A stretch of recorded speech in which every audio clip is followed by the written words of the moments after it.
Republican-controlled legislator and the Republican governor in Pennsylvania are looking into changing their winner-take-all system in Pennsylvania of these 20 electoral votes to make it somewhat more like Maine and Nebraska, which have a tiny amount of electoral votes, so that it's based upon what congressional districts you win.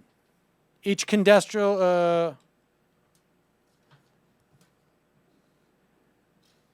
they would base it upon which candidate carried which congressional district.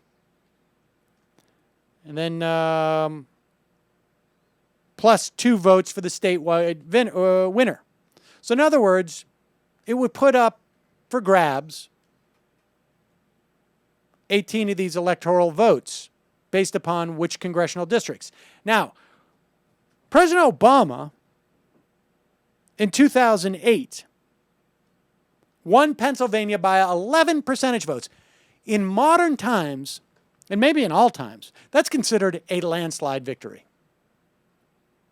That's an enormous victory for a president to have, statewide or, frankly, nationally. Pennsylvania has voted Democratic in every election since 1992 for president. And the only times that it's voted for the GOP have been when there have been presidential landslides for the Republicans. The Republicans are attempting to implement this plan because they know that the heavily concentrated congressional districts in urban areas will go for the president, but some rural districts will go for the Republican candidate.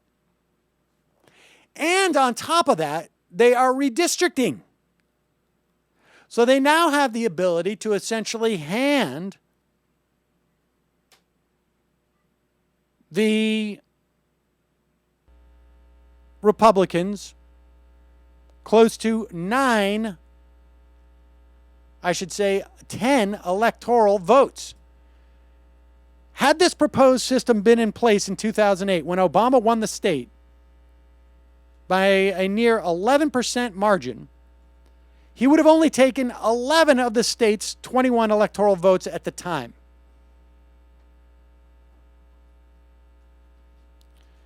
Obama's votes are especially concentrated in urban areas where Democrats tend to be. Now, the only way to sort of fight this is on a local level, maybe perhaps legally, and I don't know if there's any legal grounds on which you can fight this. States have the right to proportion these in the way that they want. But there's also another movement happening across the country.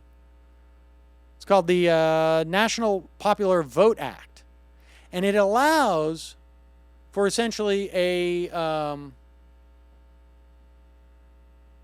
allows for the national vote.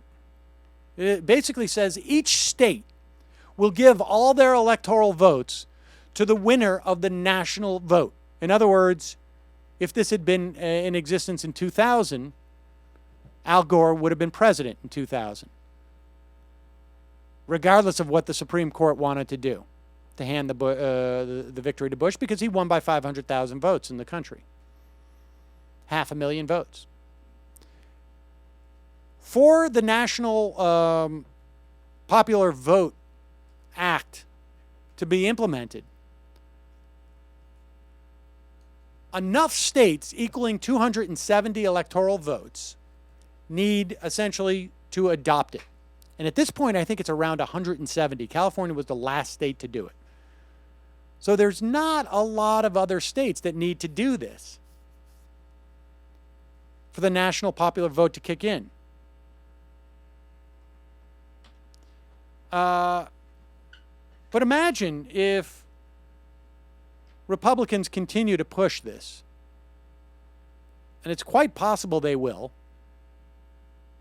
It's quite possible the outcome could be President Obama winning the national vote by 500,000, 1 million, 2 million, and losing the election. Do you remember all those protesters in Washington who the cameras didn't cover, who were throwing things at President George Bush in 2000? So much so that President Bush couldn't do what every other president had done before him, but had to sort of essentially stay in his car and couldn't walk down to the inauguration. One can only imagine what would happen if this was the case. And David Atkins over at Hullabaloo is suggesting that Republicans are having to adopt more and more of these things. We talked to Ari Berman about the Republican plan to disenfranchise Democratic voters, the systemic plan.